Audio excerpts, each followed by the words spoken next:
You know, people say, well, being trans is getting more common. No, people being out in trans is getting more common. And so when you educate people and people start to understand this is a simple normal variant, when you look at an x-ray, this is normal, this here is a normal variant, this is abnormal. It's just the genetics of that person. It's just maybe only 5%. It's just like being a redhead. It's a normal variant. It's not common. But to say red hairs aren't common would be to say that intersex people who have the same amount in the Caucasian population, you accept redheads, why wouldn't you accept intersex people? What do you really know about people who were born transgender? Have you ever met someone who's transgender? Well, if you're like me, you're curious but hesitant to ask questions. Well, welcome to Demystifying the Transgender Journey. In our conversations with people who were born transgender, their families, friends, and the professionals who support them, we ask probing questions and discover insightful and educational answers. You can also find more information on our website, thetransgenderjourney.com. Now let's get right into today's episode. Welcome to another episode of Demystifying the Transgender Journey. This is the podcast where you find honest and in-depth conversations about humanity with people who were born transgender, their families, friends, coworkers, and healthcare professionals who are on the journey with them. I'm Lynn Murphy, author, coach, speaker, founder of Women Who Push the Limits, and the cisgender half of your host team today. Joining me is Wendy Cole, a gender diversity consultant and speaker who provides her knowledge and lived experience to city and state agencies, businesses, and organizations, helping them navigate this ever-evolving environment where the social issues are changing so much. And she provides education and training on transgender and LGBTQ issues. Now, Wendy transitioned at age 67 and is living proof that it's never too late to embrace your authentic self. Now, in today's conversation, we're speaking with Dr. Grace Kinsley, retired physician, longtime learner, and a trans woman who carried one truth quietly for 5 decades before finally stepping into the life that she knew was hers. Grace spent her career as a locum GP in Nova Scotia, and that's the substitute doctor, the doctor who fills in for everyone else when they can't be there. And the person so many patients, especially women and teens, felt safe opening up to. Now, that role taught her so much about trauma, empathy, what people truly need when they're afraid. Now, she's an enthusiastic gamer who spent years playing a role, but in real life as well as in the gaming world. She played this role just to survive, and she was living for everyone else.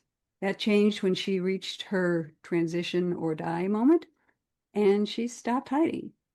And because Grace is both a physician and an advocate, she brings grounded, compassionate perspective on gender-affirming care, what kids actually need from adults, and why visibility, when done with heart, changes communities faster than arguments ever will. So get ready for an honest and unexpectedly joyful episode. We're grateful for the opportunity to hear Grace's story and appreciate that she's an open book. So Grace, let's open that book. Thank you for being here. Thank you for having me. Just a little bit by way of introduction. I'm in my late 50s. I transitioned in my late 50s, but I knew when I was 6. 50 years playing a boy. And it finally got to the point where I was under a lot of stress, and it truly was. It was do something for me or jump off a bridge. So I chose to do something for me. Good. Well, take us back into your childhood, kind of like what the family was that you grew up in, and a little bit about who you were when you were young. Well, when I was 6, it was in the summer. My dad was going to university to become a teacher. He was transitioning away from his job as a contractor, and there was opportunity for him to become an industrial education teacher. So he did just that. So we were camping in the Vancouver region, and one summer I was playing doctor with a little girl, same age as I was, 6. And when we got down to our underwear, and I remember it distinctly still, over 50 years later, she was wearing these little underwear with daisies on them. And I thought, why aren't those on me? And it was that moment that I knew I was not the boy I was supposed to be. Had you had any feelings like that before? Not that I can remember, but I don't remember much before that. Oh. That memory was very distinct and lived with me ever since. So The- where to go from there? Once The you, following year, I was diagnosed with type 1 diabetes. Let's see, that'd be 1973. So that was still back in the day of you stayed in the hospital for a week to 10 days while they got your sugars down and trained you how to inject yourself and all those kind of things, rather than these days where you go in the hospital and they're generally starting you up on insulin and sending you home the same day. It's very much different. But the care that I got at the hospital made me realize I wanted to be a physician. So from the age of 7, I knew what I was going to do. And that's what I focused myself on doing for the next several years. I mean, even at that young age. even at that young age, I planned all my education and what courses I was going to take in high school and college, all based on that. From 7 until I graduated from medical school at 26, I had a goal. Or 25, I did my internship until I was 26. And then I was in practice. Wow. So during that time, from 7 to 25, the time you graduated from medical school, was there any exploration of what transgender might mean? Did you have any representation? Did you see any books? Was there anything that you can remember kind of coming into your consciousness? Not really outright. Of course, at age 7, growing up at the north end of Vancouver Island, in a logging town, you didn't even know what trans was. Yeah. It didn't exist. It didn't exist. There was no media on it. Certainly when you got 2 channels on a black and white TV. There wasn't any books. It was a military installation, was where my dad taught at the Holberg base, which was actually an American installation. It was a radar base to keep an eye on the Soviets. So I didn't really have any exposure. And my studies to become a doctor were very much about me trying to excel to distract me. We all need distractions. Yeah, as a trans woman, you're playing this boy and you're trying so hard to play this role for 24/7. You can never let your guard down. You can never let anyone know. So you distract yourself with something that can keep your mind on something else other than this human wrapped around me that wasn't. At that point, did you know what transgender meant? No, I really didn't learn much about it until probably high school. I started to know about it. In medical school, of course, even back in the late 80s when I was in medical school, we did talk about trans issues, but it took very little instructional time. It was sort of, this exists. And at the time, it was a psychological condition with no treatment or cure. Yeah. Well, and not only that, by the time I was in university, it was in the middle of the AIDS pandemic. Exactly. I spent some of my time working at St. Paul's Hospital in Vancouver, which was the Center for Excellence for AIDS research. There was 2, one in Montreal and one in Vancouver. And my exposure to gay people was certainly profound. My best friend in high school was gay in the 80s and out. So, of course, I got the same derision poured on me as he did, because I must have been gay too. The assumption is that you must be gay. By association. Yep. Was there anything else were people saying that they thought you were gay other than being associated with your friend? I was the kind of nerdy kid. I excelled in my studies. I was non-athletic as hell. I basically got along easier with women, even at that age. Even in elementary school, my friends were girls. And the friends I had later in life, other than my best friend, they were part of my D&D group. So my gaming group. So we were bound by gaming rather than by any sexuality or feeling of gender or anything like that. But I knew the whole time. And of course, now that I had this bunch of male gamer friends, you really had to keep hitting, because misogyny and anti-gay and anti-trans feelings were still pretty common in the D&D world of the early to mid 80s. No women played, or very few. And some of those women ended up coming out as non-binary and trans. Quite a few of them, actually. Janelle Jacques was one of the first big artists and writers in the D&D world, did the first dragon cover when she was Paul. Oh, wow. Hmm. Okay. So it was Dungeons and Dragons was a great place to hide. oh gosh, yes. And it was a great place to express yourself and work through your feelings by playing women, which people did, of course, because a lot of these guys played out their romantic fantasies with themselves, whereas I played being me. When did you start associating the concept of being transgender with who you are?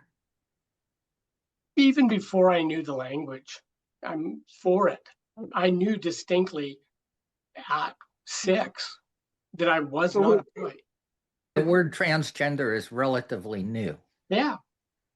At that time, people used transsexual and transvestite. Exactly. Not that I ever spoke those words. No. I mean, I never admitted being trans till I was 56. Yeah. Nobody knew, not even my wife. So what was puberty like for you then? Horrifying. As you see your body change into the exact thing you know you're not. Every look in the mirror.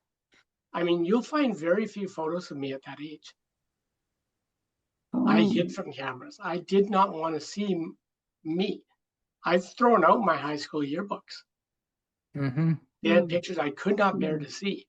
I mean, Grant is still a part of me. He was my masquerade, my mask, but he protected me. I posted up a picture before and after, probably about 6-8 months in. And I posted up this picture of me at a miniatures painting show. And I said, who was that guy? And one of my friends from Britain said, that's the person who took care of you till you could come out. And that truly, really was it. That's right. That's exactly the way I feel as well. So I'm not ashamed of Grant. I am not Grant. But that was a part of me that helps me survive. I call my former self my male representative or male facsimile. That was it. Yeah. It was that role you were playing for 50 some years. Yeah. That, not that you want to discard that role. That's not who you are now, but. Yeah, I'm authentic now. But like I said, that persona, that mask that I wore was my way of staying safe in the world. Safe in society which doesn't we truly all accept us. Exactly. Even when I was in Vancouver going to medical school, and one of the hospitals, St. Paul's Hospital, why did it become such an expert in AIDS? It was right downtown West End, which was the gay mecca of Vancouver. And Vancouver probably still is one of the gayest parts of Canada. And you're in Nova Scotia right now. Yeah, I'm in the transiest province. we have more trans people per capita than any other province in Canada. Interesting. Do you have a lot of transgender friends? Yeah, there's one just lives 10 minutes down the road. I know 7 people in my little community. Wow, well, good. And there's maybe 10,000 people in Clare. So that's a pretty good percentage. Yeah. Well, wonderful. So puberty, you said, was horrible. Then you get into adulthood. Did you date? You said you were married, so. Yeah, I met my wife when I was 16. Oh, young. Okay. My first real girlfriend. I'd had a girlfriend before, but she's the first one who lasted a while. And how did you go through that conflict about who you felt you were versus dating? Well, I'm still attracted to women. Okay. Didn't change my sexuality one bit. Okay. I guess I was bi. I was attracted to some very specific type of man, but I was attracted to women in a more general sense. Okay. And I think it's a lot persona based. Okay. Because I connected with women. Yes. I enjoyed being around women. I enjoyed talking with women. I enjoyed activities with women, whether it be in the kitchen or going for a walk or those kind of things. A lot of girls would think, well, you're my male girlfriend. Exactly. You That know? was a comfortable role for you, it sounds like. Well, yeah, because Yeah. guys were watching hockey and playing sports and, Mhm. being generally pretty crude. I can remember on Thanksgiving Day leaving the living room and going to the kitchen because it was more comfortable there than it Yeah. was watching football on Oh, TV or yeah. whatever. Again, it was all typical. All the guys would go and watch sports. All the women would Mhm. gather in the kitchen. I was the one guy in the kitchen because I wasn't a guy. Exactly. Well, so tell us how you decided to get married. 8 years of going together. Let's see, we lived together through medical school. So 3 years of that. And we decided while I was in the final year of medical school, we should get married before we moved to Regina and I started my internship. My parents had no issues and they knew very well that we were sleeping together. But her parents still had the idea we weren't. Like Oh, 7 years on, 8 years on, give me a break. We got a 2-bedroom apartment specifically so we could put a bed in the other room. So it looked like we had 2 beds because we didn't want to break their fantasy. Oh, funny. But like I said, Sandra has been my best friend since I was 16. And you're still together. We're still together. And Wonderful. she's been my absolute rock. When we finally had the discussion, she said, well, I guess we better go shopping then. Well, then, okay, so tell us about the discussion. You're coming out in your 50s, early 50s. It was terrifying to think of having that discussion. As much as I knew how accepting Sandra was, as much as I knew like her mom was instrumental in the United Church getting approval for gay blessings and gay priesthood. Her mother was actually very instrumental in that happening in Canada.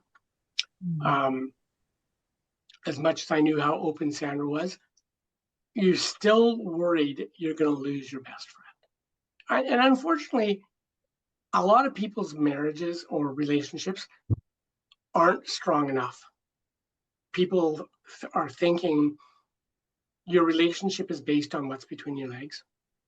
And I mean, I guess I should have known better because Sandra has been there through times that I went through the worst times of my life, being suicidal, having almost complete mental breakdown, taking a year off medicine to get my mental health back. So I shouldn't have feared that, but I did because I feared I would lose the one thing in the world that held the most value for me, my friendship with my wife. Yep, that's one thing that we have to face when we start going through this is losing everything and everyone. Yep. And whatever stays with you is great, but you Like I have to be mentioned, prepared for loss. my father was accepting. The day after my father died, that was it between me and my mom. She absolutely insisted she was going to dead name me in the obituary. I said, don't dead name me. That's my identity. That's not for you to do. Nope, she was going to do it. I said, fine, don't talk to me anymore. So how did you initially come out to them? 11 months before my father died, I basically just told him I went dressed in my dress and heels. It was in the summer. And I said, this is me now. I'm hoping you will accept that I've never been your son. That was a mask I was wearing, and this is actually who I am. And mom was very resistant to it all the time. I mean, she never out and out said it. But every time I said, well, I'm going to go on hormones. I'm going to see my endocrinologist next month. And she was, well, are you really sure you want to do that? It'll make permanent changes. That's the idea. Exactly. Then I said, well, I'm going to change my name and my gender and stuff. And she says, you can't do that. And I said, yeah, you can. Now you can. Well, and changing your name, people have been doing that. I mean, I had to witness name changes back in the early 90s when I first practiced medicine, because you're one of the people that could sign, just like signing passports and stuff. Was that gender related or was that something else? Just any name change. Any name change. Okay. Yeah. Yeah. And I had a patient back then in the early 90s that I was giving puberty blockers to and other transgender patients. So you did have transgender patients. You knew. Oh, absolutely. Absolutely. And every time I saw one, it's like, God, I know I should do this. Mm-hmm. And it became a new argument every time one of my trans patients is because I often knew them before and after, and I saw the difference. Right. What kind of things did you see? Well, just the joy that became, the openness, the ability to live as themselves. Absolutely. And quite a lot of them had parents or partners and stuff who were fully accepting. Like I said, this little community I live in now is profoundly accepting, but the town on either side isn't. They're still very much the redneck populations. There's still a lot of transphobia and homophobia in those two towns. So how do they get along? The two towns, they're on either side of me. Okay, they just So stay they're in their own. separated by about an hour and a half. Oh, okay. They're not close. But the problem is you're in these communities where a lot of people have barely been outside of their community, or if they have, it's been to Halifax, 3 hours away. You're not talking a lot of world travelers. It's getting better since more people from, as they say out here, from away are moving in, because it's a cheaper part of Canada to live in, but you're getting people coming from Vancouver and Toronto and stuff, selling their $1 million plus, $2 million, $3 million houses and coming out here and buying a house for $200,000. Wow. I mean, when we moved from Vancouver, we sold our house for $400,000, $150,000 more than we paid for it 5 years earlier, and bought a house here for $108,000. Wow, that's a good investment. Which is like $3 American. So when you came out, you had your medical practice, is that right? And you're I was in a locum in BC as well. So all I did was change locations. My job was still the same. I still subbed for other doctors.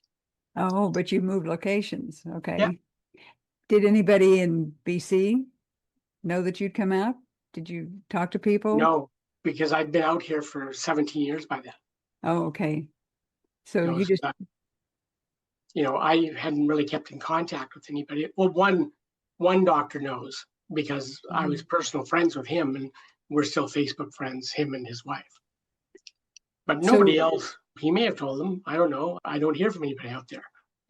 Well, do your patients or do your colleagues know that you're transgender? I mean, you're open and out. In this community, everybody knows. You could not know. Dr. Kinsley comes out, it's like everybody knows Dr. Kinsley. And the fortunate experience I've had here is that because I know literally everybody, I've literally been everybody's doctor in the community at some time or another, because I subbed for every doctor in the community. So they all know who I am, and I get sweet little old ladies, 90 years old, coming up and hugging me in the parking lot saying, Grace, you've never looked happier in your life. That's wonderful. That's absolutely fantastic. And everybody treats me as just another lady. That's the way it should be. You are. I mean, you're I was at the library yesterday and come out, and this was in Yarmouth, so one of the more toxic towns. And I was coming out, and a lady who didn't know me, she just looked at me and she looked at my purse and she says, "Oh, that little heart on your purse is so darling. I want one." But no, because it was in my town, she had no idea. Yeah. Right. Well, most people wouldn't, looking at you and your feminine presentation. Did you have to work on presenting to be more feminine, or did I had to learn how to do my makeup? Did your wife help you with that? A little, yeah. And I watched some videos, but I also, because I paint fantasy miniatures on female figures, I was doing makeup on them. Oh, okay. So I learned to make rosy cheeks and how to do eyeshadow. So the darker on the outside, lighter on the inside to open the eye, and lighter on the center. So, I mean, I'd already learned how to do a degree of makeup and having to shade it, because when we paint miniatures, we're shading to, when light falls on a miniature, it falls fairly evenly. So we have to create the shadows and light. So like when I look at your eyes, I can see light on the top of your lids, even though they're the same color as the recess in between. Now, when you shrink that down to a miniature, you lose all that. So I have to create it by drawing it in. So I was creating, so when I learned to use my eyeshadow palettes, I was already very good at blending and things like that. So how did things go with your wife after she said, well, I guess we're going to go shopping? We went shopping, and Was she okay with it then right from the beginning? yeah. Things you had to work And through? like I said, it was one of those issues of having grown up with gay friends, and she plays role-playing games and paints as well. We meet a lot of people who are gender divergent. Okay. So I think it just came across as less of a shock to her. But, she said, I didn't know, but now in retrospect, she says, now I can see things that I missed. Mm-hmm. Congratulations on having that wonderful relationship. It's amazing. And actually, we get along better than we ever did because the wall is down. And you're happy. But like I said, there's no secrets. Absolutely. Exactly. Trying to shield anything. I am just me. She said very much she likes not only that the wall's down, but she said you're comfortable being open with how you move your hands, how you speak. Because when I was a boy, I spoke much differently. Yeah, we all did. And I haven't done any voice training or anything. I maybe have a slightly higher register, but it's in how you speak. Women use a lot more intonation. Definitely. And there's also a very broad spectrum of voice where male and female overlap. Yeah. I mean, there's lots of people who had husky voices. Yeah. And it feels so good. I can just imagine, because it felt wonderful for me, no longer having to hide this secret. I know. Isn't that wonderful? I know. And just being able to say it, this is who I am. Exactly. And like I said, the vast majority of people, I mean, I go and play D&D every other Tuesday night with a bunch of kids. Me and the librarian are the people showing them how to play. So he GMs, and I play one of the characters, but I let all the kids take the lead. And what I'll do is I'll play off of them so that they're getting the chance to act out and be their characters. And I'll just fit in and make sure that I'm giving them good guidance on how to role play. Oh, fun. And all these kids, 13 to 16 kind of age, and they have no problem.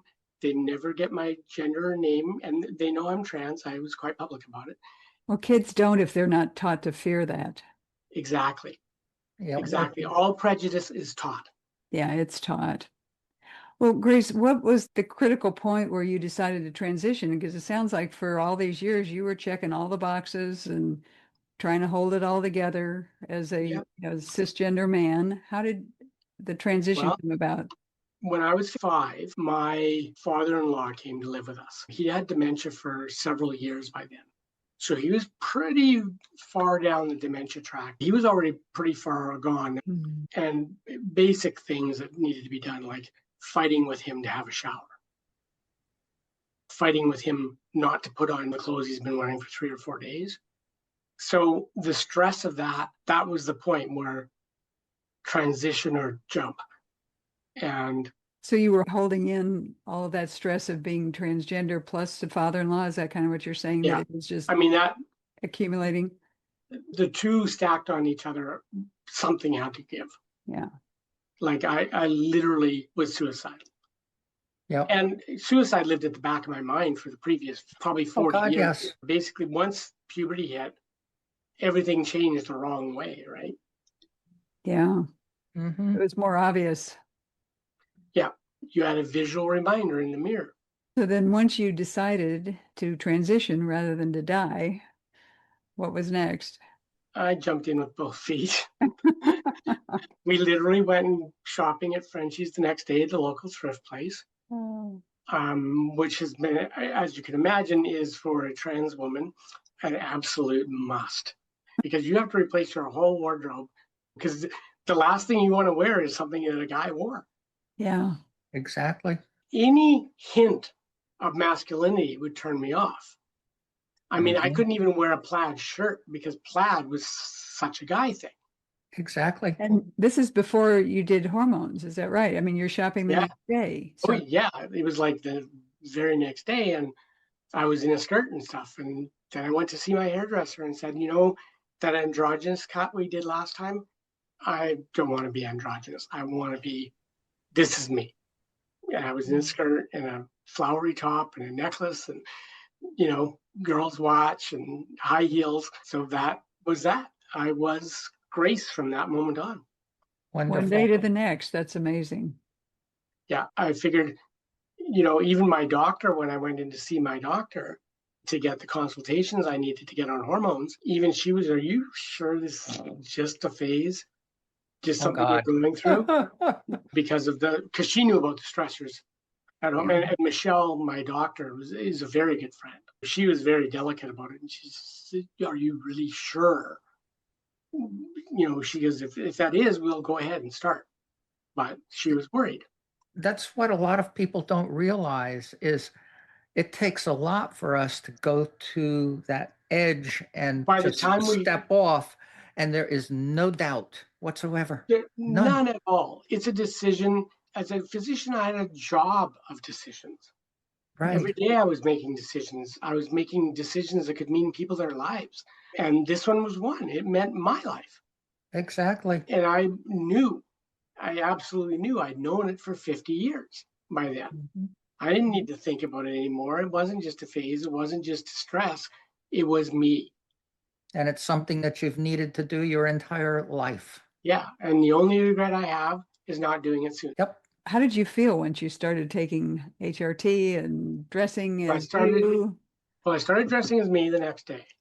I got on HRT 5 months later because you had to go through a WPATH certified therapist and then see the endocrinologist and all that stuff. I mean, luckily it was done fairly fast. I mean, as a doctor at Connections, I was in to see the endocrinologist 5 months. So I'd had my 2 WPATH assessments that sent in. I'd seen my own GP, and it just takes some time to get into an endocrinologist. And, they're taking care of diabetics and thyroid patients and stuff. And, getting into any specialist when it's not an emergency is a wait of 3 to 6 months. Mm-hmm. And so I think I waited 3 months after the endocrine referral because you couldn't even get that referral until you had the WPATH assessments. We had the interview. She had all the WPATH data. She started me that day. So I went home with a prescription. Wonderful. And how did it feel to you? Well, the placebo effect, of course. As soon as you take the first Yeah, pill, of course it is. you're getting this feeling of joy because Mhm. now there's this pill. This is going to impact my life in a way that I know will be positive. I will start developing features that will be attractive to me, and I'll start getting an emotional depth that I couldn't quite access yet. Mm-hmm. A lot of it was already there. I was already a very empathic person through my practice and through issues of growing up and constant bullying as a young person. And you either become a narcissist or you become empathic. Glad you went the empathic direction. Yeah, you become a narcissist because your self-esteem is so low that you build a fantasy world in which you are this person you want to be. Right. And everybody needs to conform to that. You are the greatest person in the room. Mm-hmm. And everybody needs to praise me all the time. Right. And if they don't, I will make life miserable for them. Become empathic. You realize I don't want people to treat me the way people have treated. I don't want to treat others like I've been treated. So that's the difference. The same cause, totally different outcomes. So we hear people talk about having a delayed adolescence once they start HRT. Did second that one. happen to you? Yeah, oh, yes. Tell us. I mean, some really remarkable things happen. The first thing every trans woman, and Wendy will tell you the same, I'm sure, you smell different. That's the first thing you notice. Interesting. The male muskiness goes away. Thankfully. Yes, yes. I couldn't stand the way I smelled. Oh, fascinating. Okay. And when I transitioned and was on the hormones, it was like, oh, I don't smell like that anymore. I mean, you would get such a rush from every change that was positive. and almost all of them are. Mhm. After a while, your skin gets smoother. And Mhm. my wife commented, God, your skin's so smooth. Yeah. And she loved it. And she loved as my hair grew and stuff. And of course, then there's, of course, you lose your ability to have an erection, which didn't bother me at all because Exactly. as a type 1 diabetic, very good erections anyway. So that didn't bother me in the least. And of course, the more feminine I became, as my breasts started to grow, as my face started to change, and it all pleased me, and my emotional difference, soon all of my gender dysphoria was between my legs. Mhm. Everything else, I shaved my legs, I have a very feminine body. My face, I don't have any ridges here. I don't have a lantern jaw. I already had a pretty feminine face to begin with, and the subcutaneous fat distribution that comes with hormone therapy plumped my lips up. You got fuller cheeks. Even though I had lost 70 pounds during my first year and a half transition, my Mhm. face actually got chubbier. More feminine, more rounded. Yeah. Yeah. The ideal of a feminine face is hair framing it, making your Mhm. facial features more so your head looks smaller. Yep. And you do your makeup to do the same thing, contouring and stuff like that. Mhm. The whole focus of that is to try and make your face look smaller. Okay. So you do it by making your features more prominent on a Right. smaller head. That's why until I put my lipstick on, I don't look right. I need color there. It doesn't feel right. It doesn't feel right. And the same with my eyes. I mean, even if I don't put eyeshadow on, I need to have my mascara, Oh, yes. Mhm. I understand that. because otherwise your eyes don't pop. And, there's always that thing about people say, well, women wear makeup for men.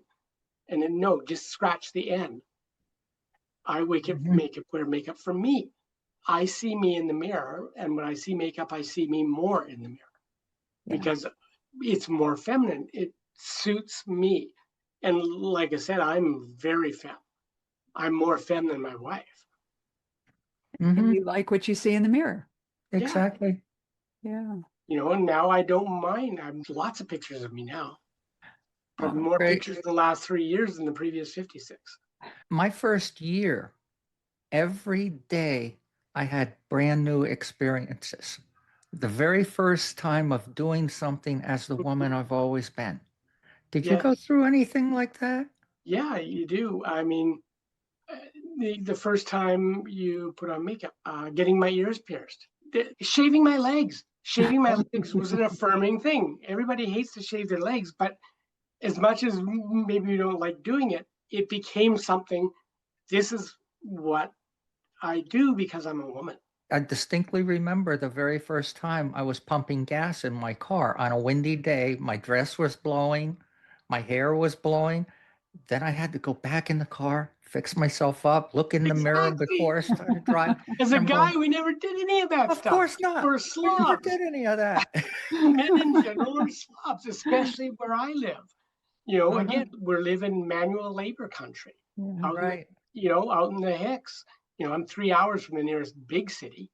The guys here, dressing up means putting on a button-down shirt. Exactly. And She not rolling up not the not sleeves.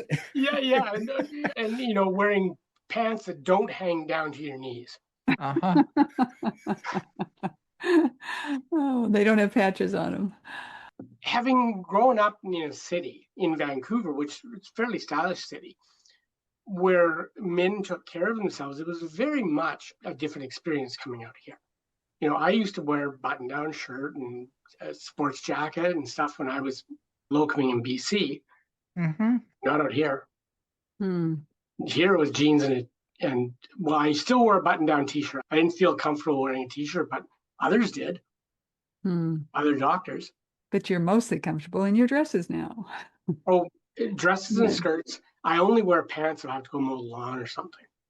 Mm-hmm. Yeah. And if it's cold outside, it's a dress with tights. Yeah. Winterized tights. Love Winter them. tights. They're amazing. They're so or much warmer than jeans. they are. They are. And the thing is, because they're tight, there's no air blowing up your legs. Exactly. Well, Grace, you just sound like you've had such a joyful experience since you've transitioned. Did you have any regrets ever? God, nothing. Not a single minute. Like I said, and going on hormone therapy was like another big change that I so love. And when my hair got past my shoulders, it was like, oh, this is so good.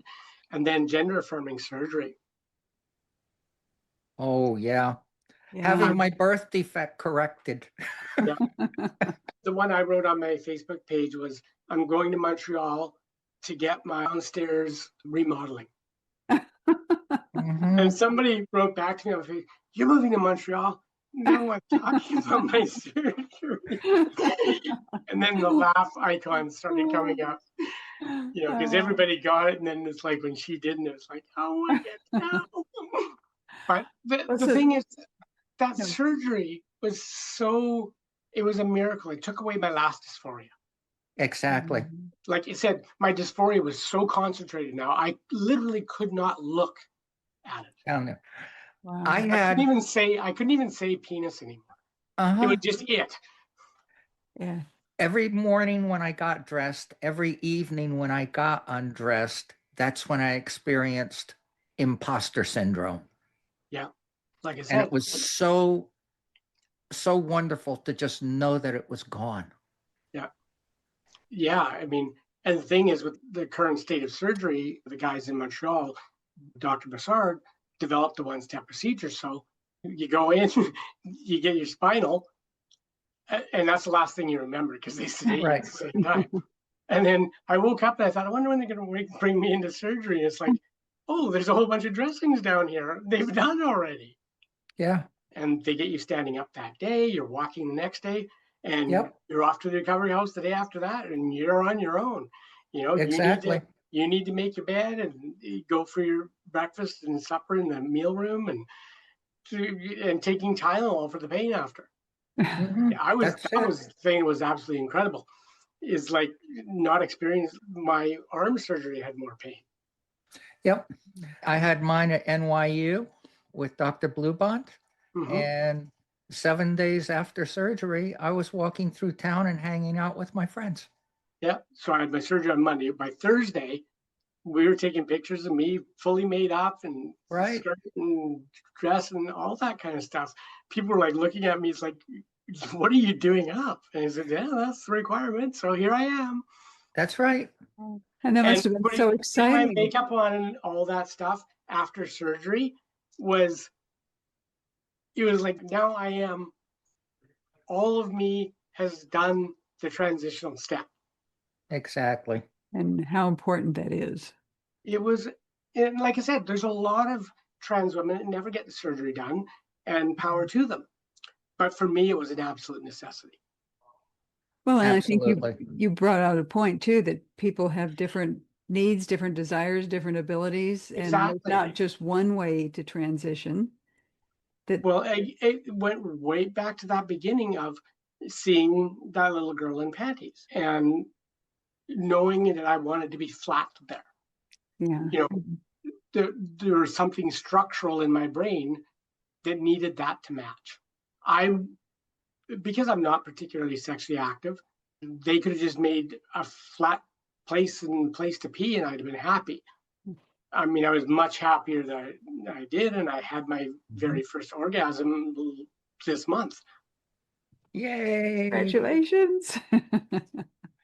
And what I was most amazed at is that you have that surgery done, and they're making it out of your exact same tissue. Your clitoris is made out of your glans penis. The inner wall of your labia majora are made from your penis. So it's exactly the same nerve endings, right? Exactly the same tissue. It feels completely different. Absolutely does. Nothing in common with it at all. And a female orgasm is, oh God. Oh God is right. It's nothing like when you're a guy, getting to the orgasm is the reason you have sex. You have sex for an orgasm. Getting there is just like to getting there. I don't need to have an orgasm anymore.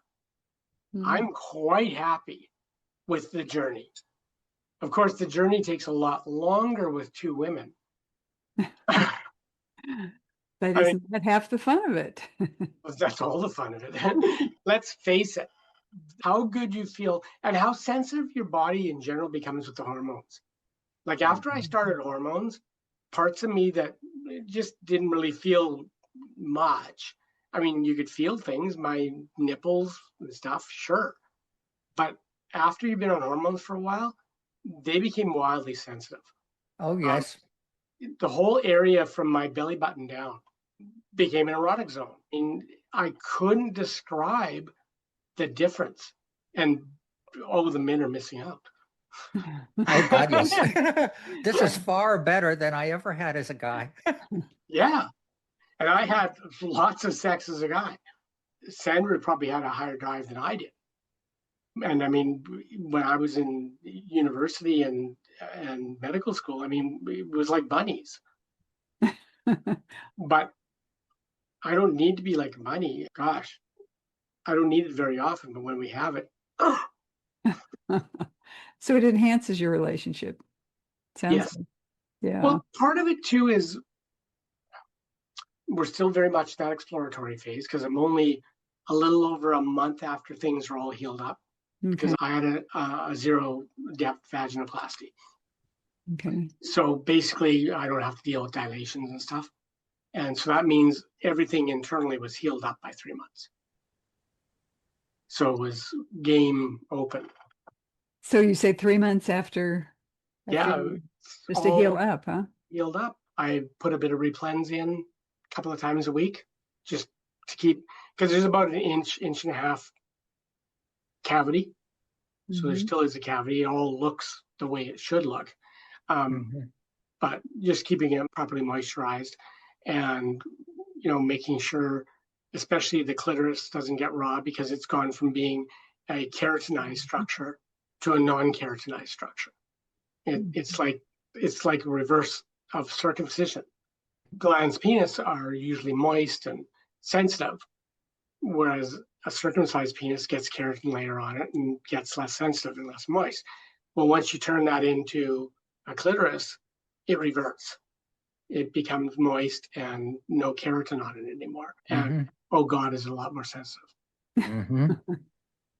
And it just, everything feels different down there. There's a noticeable feeling of left and right compared to when I had a penis and testicles. It's like that's on the right side of my vagina and that's on the left side of my vagina. Right. And bluntly, it's a lot more comfortable sitting. Oh. Well, let's talk a little about your career and about what you're doing now. So I was able to transition. I retired from medicine about 4.5 years ago, and then I ended up taking care of my father-in-law for a year. So after I transitioned, one of my ex-patients saw on my Facebook, she had been a friend of mine on Facebook, saw that I had transitioned. She says, "Oh, Grace," she says, "would you come and talk to my Gender and Sexuality Alliance Club at the school?" Sure, I can do that. And she said, the first one was actually the summer camp. They have a week-long camp. It's just a day camp where they come and do activities and stuff. And so on one of the days, they always try to bring in queer adults, queer elders, so that they know that where their life can go can be very successful. Seeing the queer doctor or seeing the queer insurance agent who does drag. We were there together to talk about our lives and to be able to promote that they should not feel any shame. We recognize that still living at home with parents, we encourage them to try to get their parents to be as open-minded as possible. If that's impossible, know that you can call us, whether it be a counselor at the GSA or they have my number and stuff like that. If they need to call, And one of our professors at one of the universities out here just put out a Nova Scotia guide to all the services available to queer people. I actually proofread it because he interviewed me for it. He did a major study on right-wing bias against queer people. You mentioned GSA. It started out, we called gay straight alliances, where gay kids and straight kids would get together and support one another, but especially to give backing to the gay students, to know they had friends at the school, to know they had people who had their back. Now we call it Gender and Sexuality Alliance because it's open. The idea is it's open to everybody who is sexually different or gender different. And every school has an organization like that. Not necessarily, but almost everyone does. Our school district and the school district, the next one up, the Valley School District and the Tri-Counties District, both have regional heads of the GSAs. So they find a counselor or a teacher who wants to take that on. Okay. Most of the schools do, including elementary schools. I've been in talk to grade 4 and 5s. Great. And how do the young people and the adolescents accept what you're talking about? They're really good.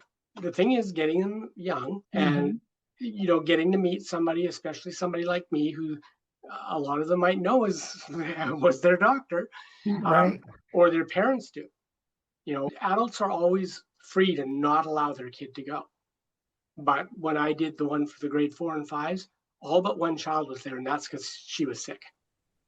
So everybody came, and one of the parents knew me because I was working on a convention with him, and he says, "Oh, that's great. You definitely go to that." And what I talked about, that was queer people in general, but also talked about puberty because grade 4 and 5, these are kids about to enter puberty, so they needed to know what to expect going through puberty.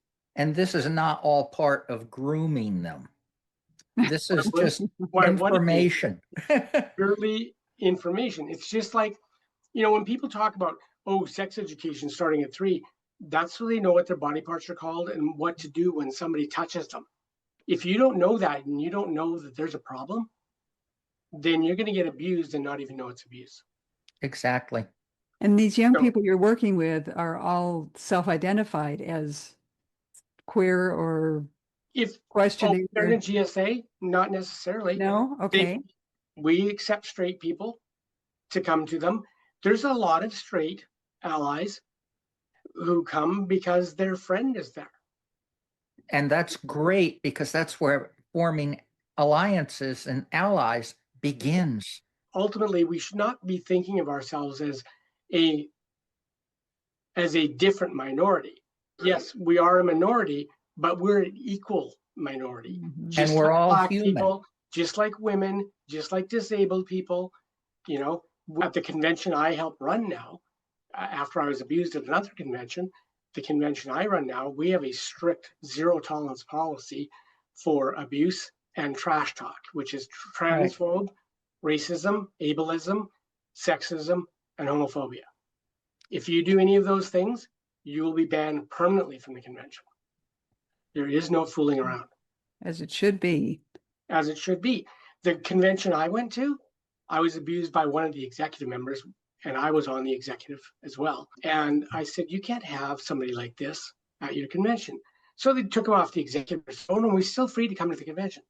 So he's still free to come and abuse the 1,000 people that are going to be at your convention, who may be some type of person he doesn't like. And it's like, that's the only convention I know of.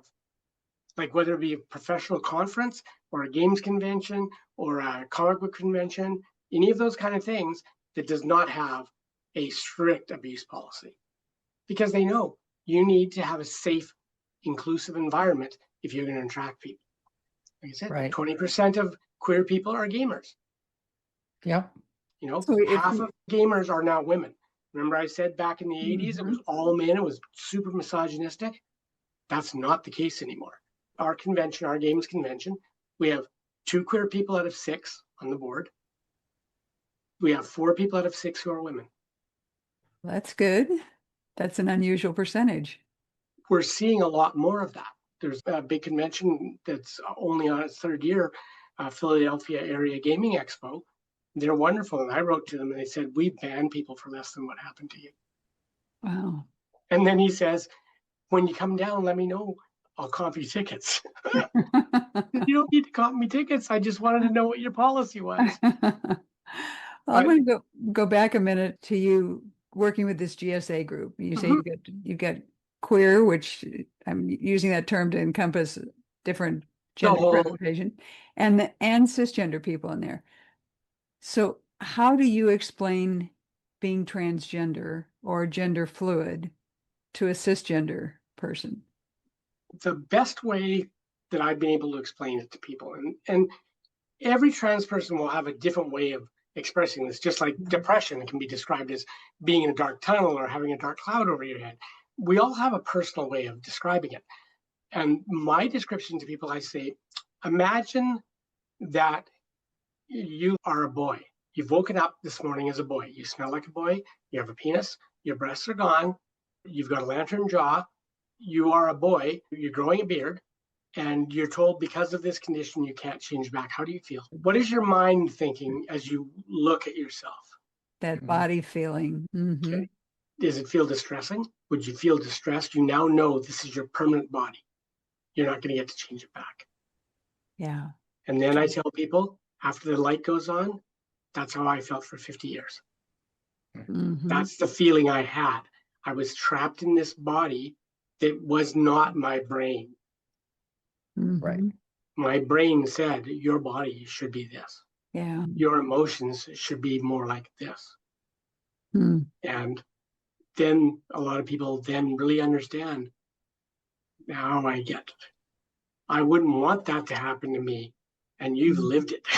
Mm-hmm. See, most cisgender people have never had a moment in their entire lives where they've ever questioned their gender. And in fact, in our culture, gender and sex are synonymous words. Exactly. For most people. Yeah.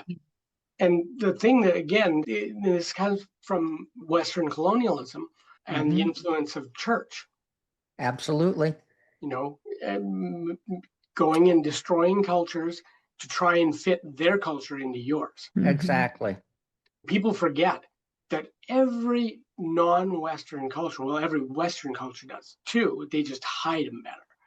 But every non-Western culture usually had respected members of society who were gender non-conforming.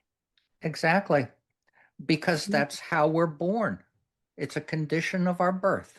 Yeah. And nothing new. Well, if we look deeply at it, it has to do with the leading idea that most people have is the difference of hormone expression during the times when your genitalia is formed versus the hormonal effect when your brain is settling in. And they can be entirely different. So you Absolutely. get this, and it's probably higher than we know it to be. Oh, I wouldn't be surprised at all. Yeah.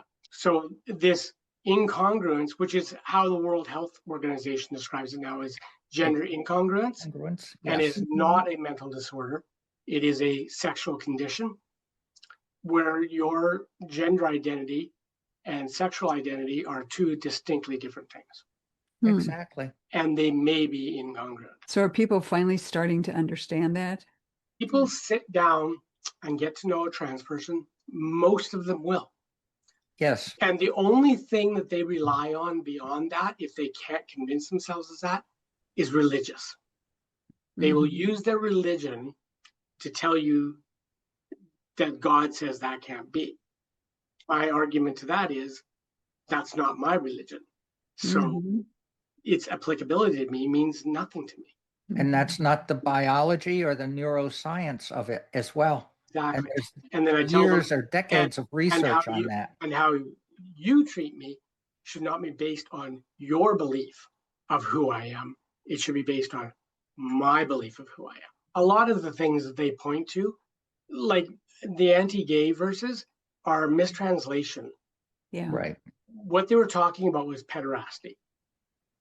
Which they is? were talking about men sleeping with boys. Yeah. Because when you look at the words, it doesn't say when a man lies with a man. In the original Hebrew, it says when a man lies with a boy. very different. Very different. Just finished an interesting book called Separation of Church and Hate. Yeah, And he that's quotes a great title. well, and it's a great book because he quotes scripture and what people claim and what the real translation is, just like what you just said. The real translation is this, and so a lot. There's a lot of, the thing is that you have to remember is the Bible has always been translated with an agenda. And that agenda is to keep cis males in control. Yes. I wonder what gave you that Jesus idea. hung out with whores and tax collectors and the poor, and these people out here are trying to, what would Jesus do? Not what you're doing. Yeah, absolutely not. I mean, did you actually read the Bible or did you just cherry pick it? Yeah. Which kind of leads me to the thought about safety for transgender women. Have you had any issues? You're in a small area, but I haven't. In fact, I remember the first time going into an indoor public washroom, and one of my friends we were working at the farmer's market selling spices, and she roasts coffee and sells coffee. And she came out and said, she goes, and don't take this the wrong way, she goes, but you have the biggest balls of anyone I ever know. You went in that woman's room in your heels and didn't even look back to check anything. You owned it. Uh-huh. And that's the way it should be. And I haven't had any hassles. My wife got hassled once by a tourist at the outdoor farmer's market, because I guess they knew there was a trans woman at the farmer's market. They just didn't know who. And so Sandra went in the bathroom and she got hassled. Wow. And it's like, she goes, well, not just any of your business what's in my pants, but I am a woman.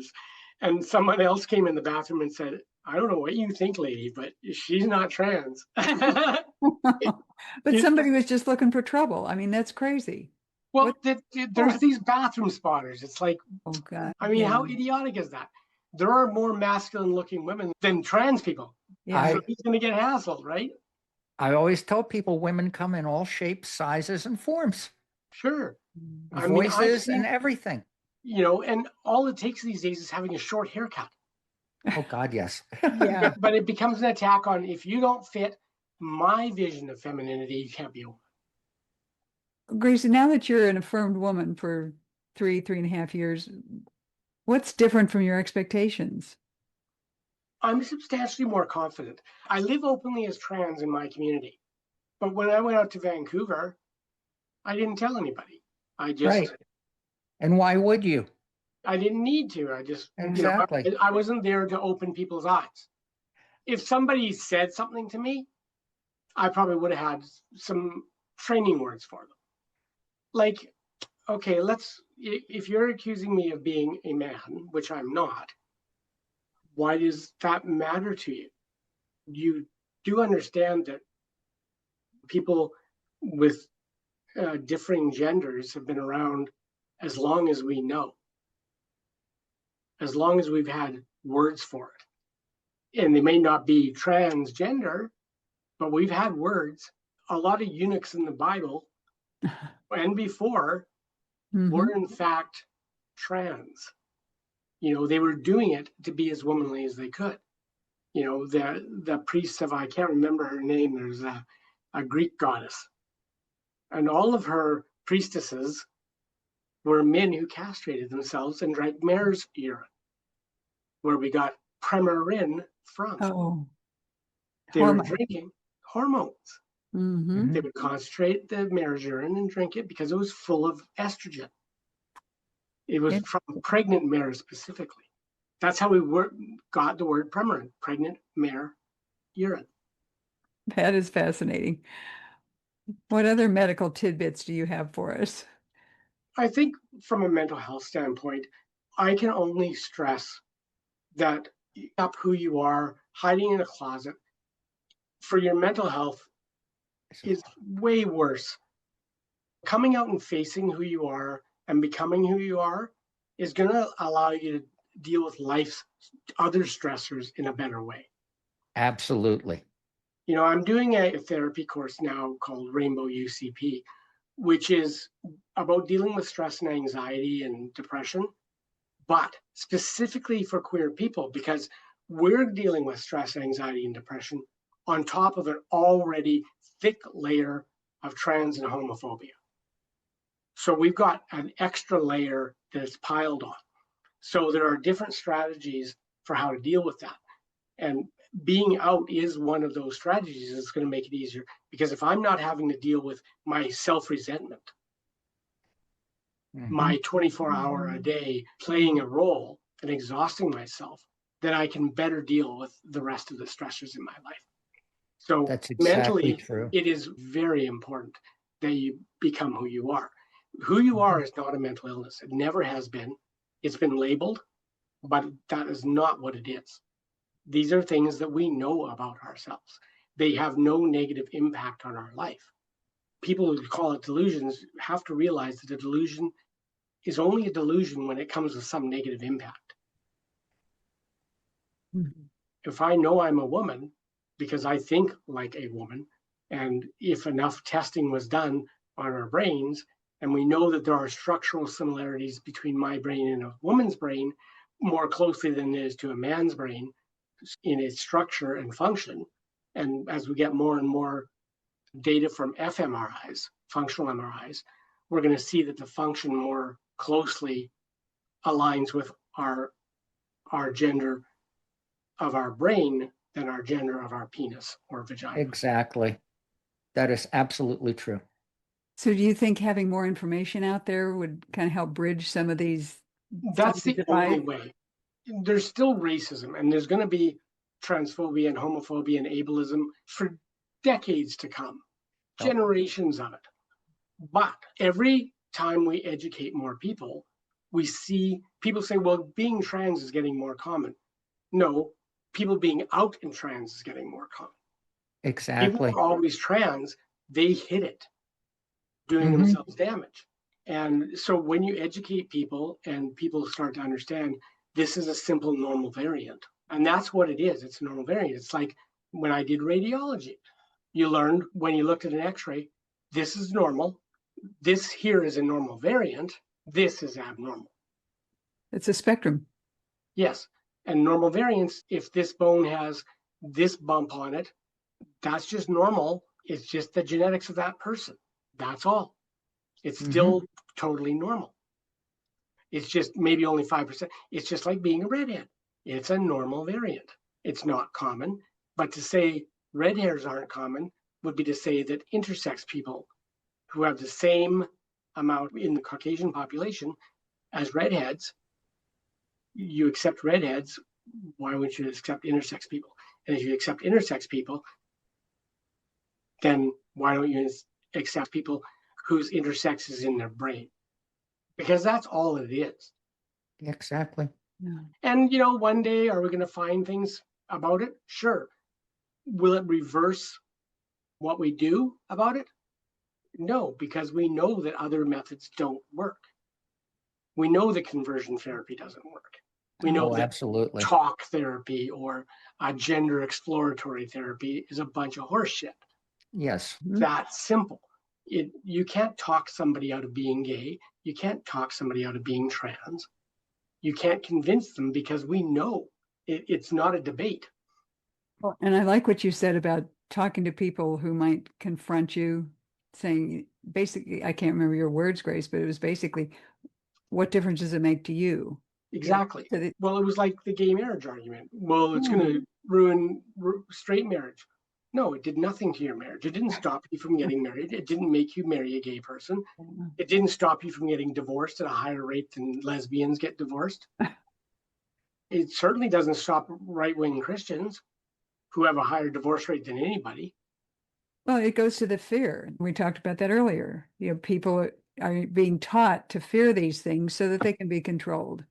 And they're fed all this nonsense. And so what do you get when you have right-wing Christians? You have them avoiding sex before marriage, so they don't even know if they're compatible. I mean, that's a simple thing. You're not going to have a good marriage if you are not sexually compatible.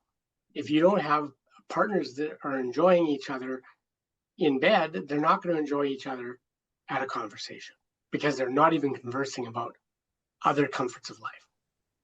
And hey, there are people who are asexual. They probably shouldn't get married to a hypersexual person. Need to figure these things out. Yeah. Yes. And how do you get sexual experience without having sexual experience? You don't even know what you like until you've experimented. Exactly. Well, and if you have parents or adults or older people who are helping educate you to this, not that, you try and figure this out in the backseat of a car one night, Exactly. to And have that some sort of again goes to the education. state of sex education. I Yeah. mean, which states have the highest teen pregnancy and teen STD rates? The ones that have abstinence-only education. Yeah. It Yeah. doesn't stop you from having sex. Trust me, No. hormones don't work that way. Hmm.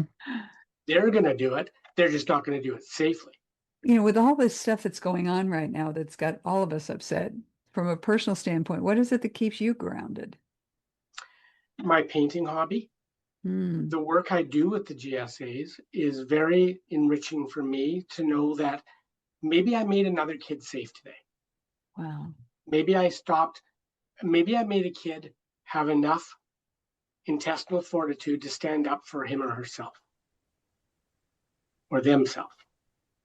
Well, that's something that's going to pay off years down the road. Yeah. And if one kid doesn't commit suicide because I said, don't hide in the closet, then that's a life I've saved. That's as valuable as all the other medical work. Right. Yeah. The job was about helping people and saving lives. This is just an extension of that. And like I said, some people become empaths, and I always have been. I want people to succeed. When people do hateful things to other people, it's like, why are you doing that? Why do you not want your neighbor, your cousin, your aunt, somebody you chum with, to succeed? There is success available for all of us. It's not a pie. Yeah. And for parents to want their children to be happy Yeah. rather than throwing I them mean, out. why do you want them to be miserable contemplating suicide? Why do you want a dead child more than for me? What would you rather have, a dead boy or a healthy girl? Yeah. It should be obvious, but apparently it's, And not only healthy, but happy. yeah. I mean, I have never experienced joy the way I have after I transitioned. Yeah. Absolutely. I totally agree with you on that. And not just a moment of joy. Like I had moments of joy as a boy, but I never had sustained joy. I've had now a month of unending joy.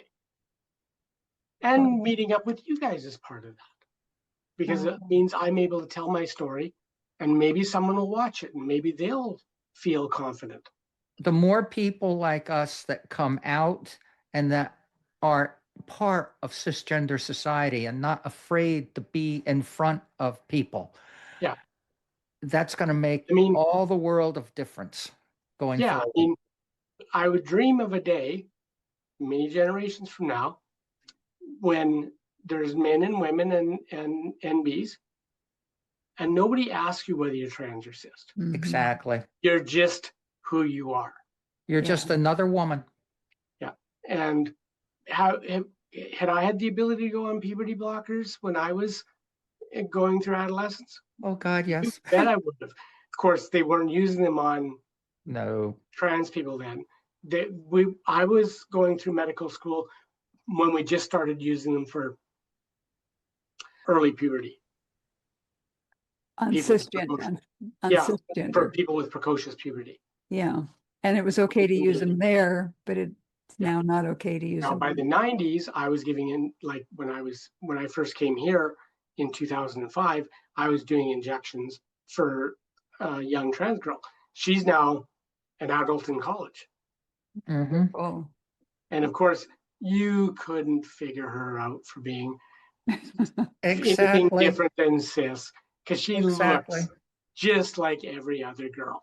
There's no tells. And why do people waste time even trying to figure it out? Well, exactly. Well, Grace, we're just about done with today's episode. I do want to ask you though, what surprises you about your life?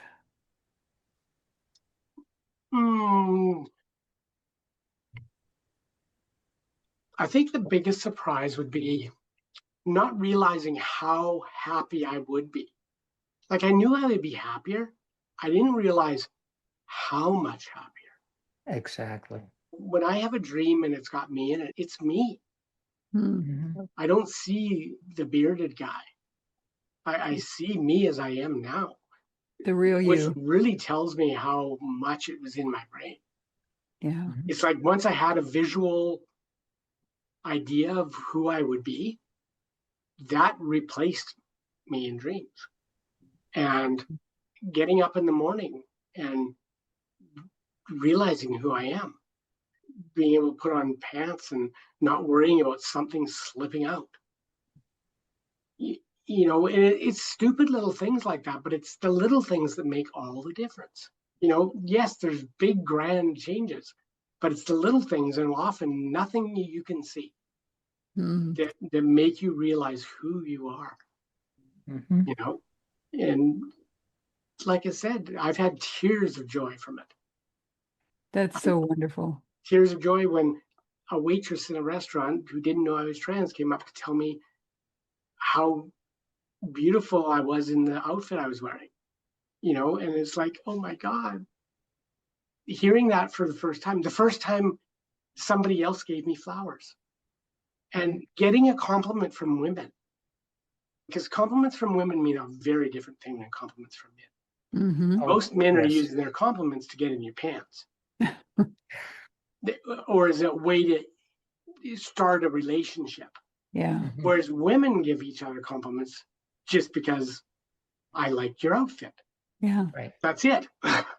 It can be somebody just passing in line. You're Yeah. not trying to I strike mean, up a there's lots of relationship. times that I just say to somebody, oh, your nails are so pretty. Yeah. Mhm. That's all and it's because, and why is it? Because I'd like to wear those nails. Like it becomes more, I'm giving you a compliment because it's something I could see me in. Yeah. Yeah. Well, that's wonderful. I know you said you would have transitioned earlier if you could have, but we're so grateful that you transitioned when you did and that you've been here today to educate us and to share your story so we can share that out with our audience. I don't know if you're putting contact information. I don't have a web page or anything like that.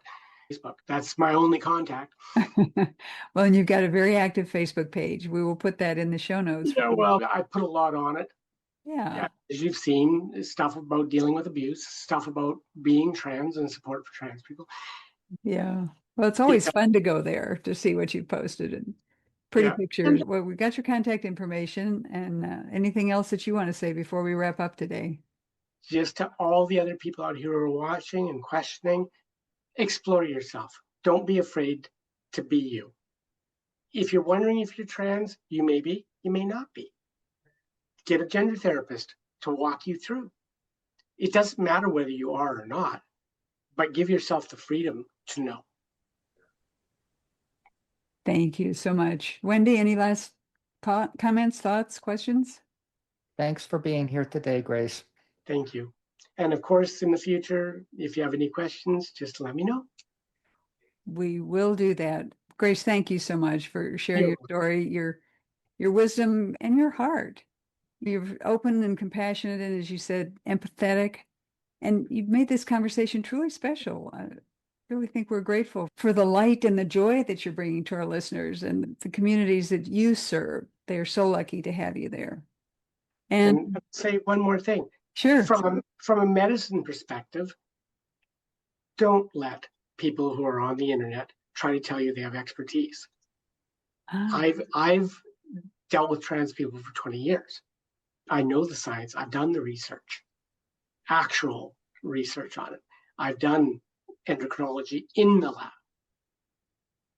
I'm coming from an educated place on this, and I still resisted being who I am. We need to stop that, and the public needs to know this is where science is telling us we are. Exactly. Not Absolutely. not some goober, not J.K. Rowling, not somebody who said I read it on the internet. Cite me studies, and then we can talk. Yeah, some critical thinking there and some research. I've never met somebody who's regretted it. I'm sure I will one day. I do have one person I know who's detransitioned. I think she has found that the stress of being a male was too difficult for her. But that's the only person I know who's detransitioned. So it's damn rare. And I support her in her choice. It's her choice to make, not mine, not anybody else's. And it shouldn't take away from anybody else's choice. Absolutely. And we should give them the support. Mhm. Just like we should be supporting trans people in their transition, we should support somebody who detransitions just as well. Yeah. They deserve the same courtesy, the same health care that all of us deserve. Yeah.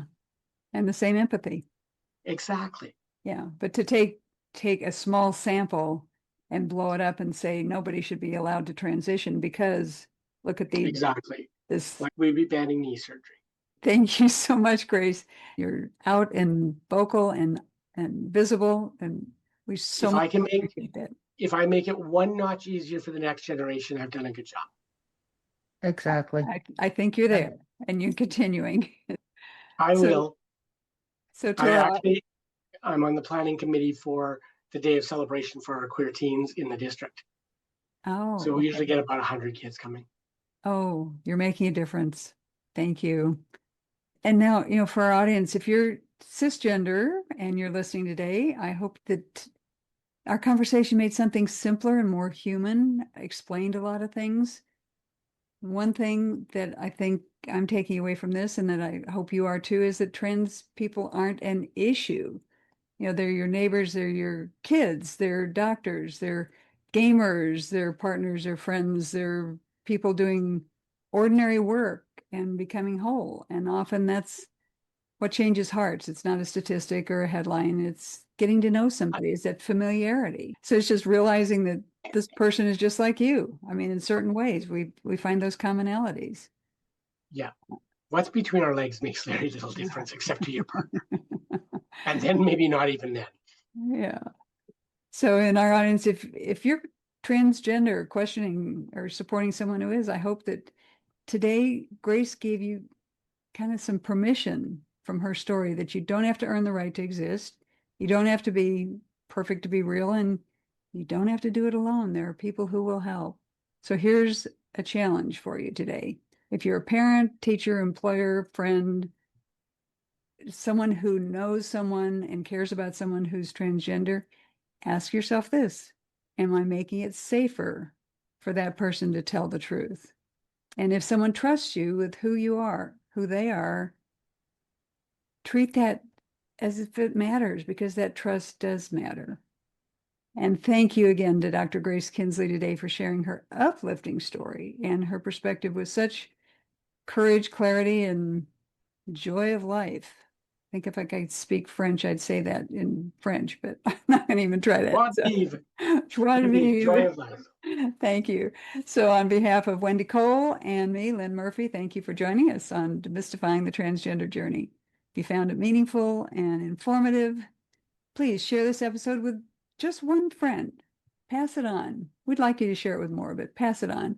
Remember to like, rate, subscribe, and leave a review. And this helps us reach more people and increase our audience for these very important conversations. And until next time, remember, stay curious and stay kind. Thank you for joining us today on this episode of Demystifying the Transgender Journey. Remember to subscribe so you don't miss a single episode of our fascinating interviews. You can also find more information on our website, thetransgenderjourney.com. So until next time, stay curious and stay kind.